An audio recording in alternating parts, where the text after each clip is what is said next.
For the reproductive system, let's go through the anatomy, physiology, revealed images that you need to know. These are the pages from the worksheet that's been posted for you.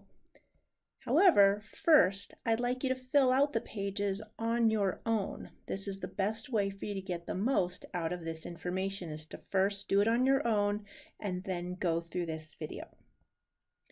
On the first page, we have the male reproductive system. On this, there are 3 slides that you should be aware of. You need to find the items in the list to the right.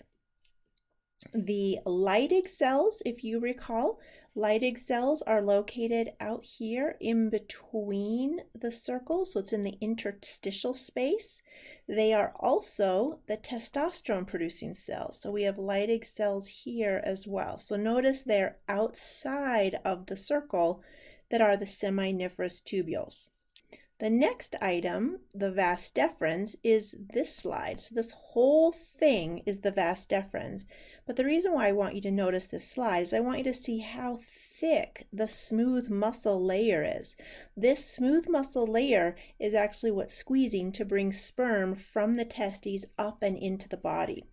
It is only this part inside here, the white portion, that the sperm actually is located, and that is the lumen of this vas deferens, also known as the ductus deferens. The next set of cells here, we will be utilizing these images of the seminiferous tubules. Let's zoom in on those images here. So we can see the primary spermatocytes and Spermatogonia, secondary spermatocytes. Let's start in order.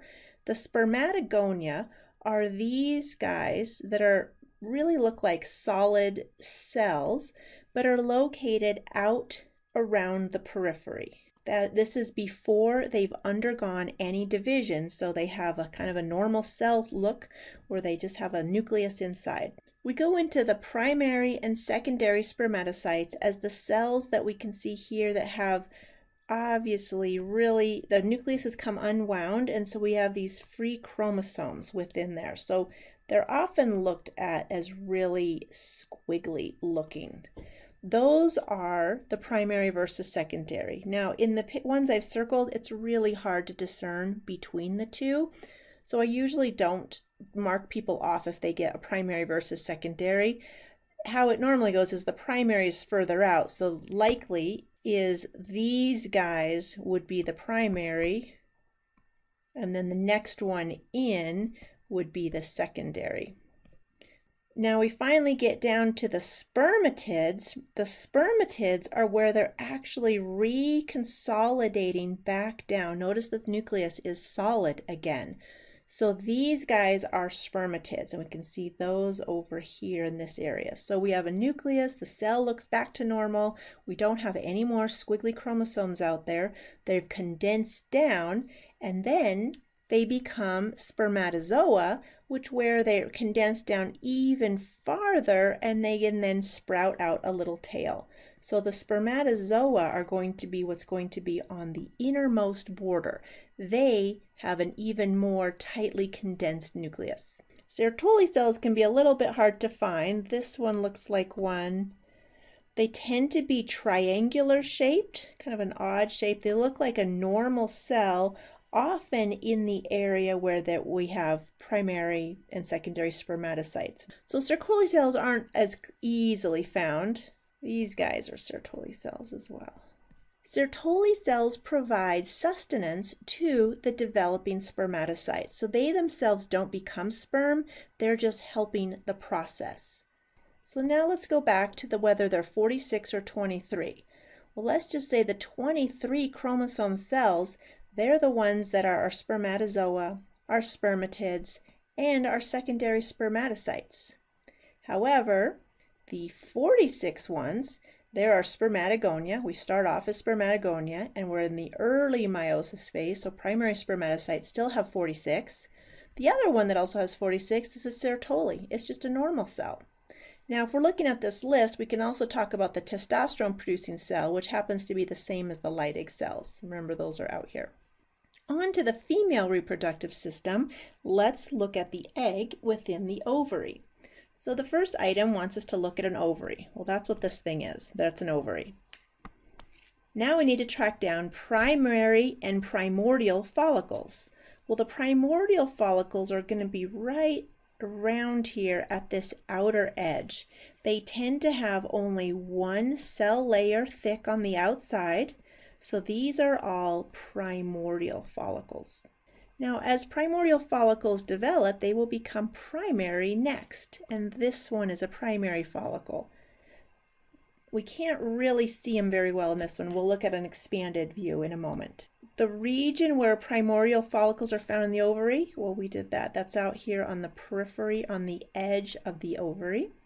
And now I think we need to look at a little closer view. So on here we can see that our primordials are out here. We can see perhaps a couple primaries that are just starting to develop here, but we really can't see them very well in this, even this expanded slide.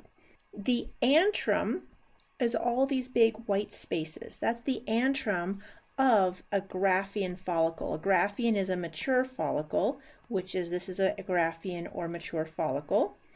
The antrum is this part. Now, the reason why you have these open spaces, but you don't have the egg portion, is because the way the slice was made on this ovary, that the egg portion that's right here actually missed the slice. So it would be literally on the other half or other side of this image. So sometimes in histology slices, you might just get the antrum. You're very lucky if you actually get a slice, this one's a secondary right here, where you can actually have the egg inside. The ovum, well, that's this guy. Here's a primary. This is a primordial. And I also wanted to point out the ovum. This is what the portion at the bottom side here that we're going to eject out is the egg is actually the inner portion. The secondary follicle, we don't really see this one's probably the closest one that we can get to a secondary follicle. Corona radiata, this is a T, this should end in an A, radiata, and zona pellucida and fecal cells. Let's look at these on the next slide.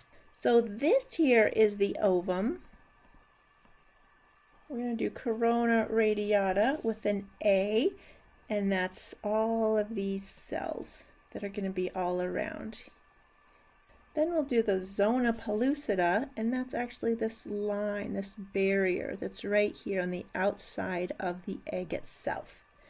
So the zona pellucida and the corona radiata are two protective coverings of the egg itself as it's ejected out of the ovary and as it travels down the fallopian tube. So these portions on the right side that's colored all leave the ovary at the time of ovulation. Now fecal cells, those guys are going to be out in here, and they're what's going to be creating estrogen. Fecal cells, they create estrogen while the follicle is developing. After the egg has been ejected, there are other cells in this outer follicular region that also start to develop and will produce progesterone. On this last slide, we're actually looking at the lining of the uterus, with the exception of this bottom slide, and this is actually the corpus luteum in the ovary. The remaining slides are all from the endometrium.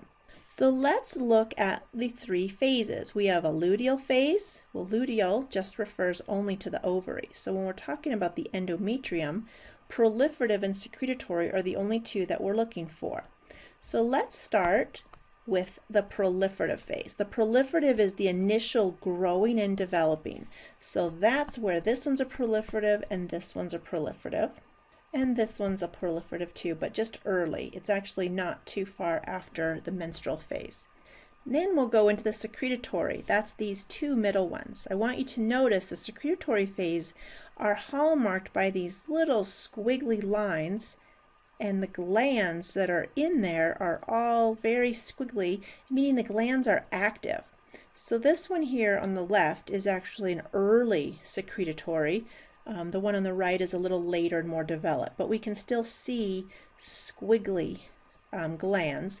We still see some of the straight up and down ones that are more of a hallmark of proliferative, but because we've just, in this particular slide here, ended the proliferative and we have a lot of secreting active glands. So that's why it's called the secretory phase. And what these glands are secreting are actually, we can see it inside here, nourishing substance that if an egg gets implanted within here, little fimbriae are going to stick around and tap into these glands to actually provide nutrients to the developing embryo.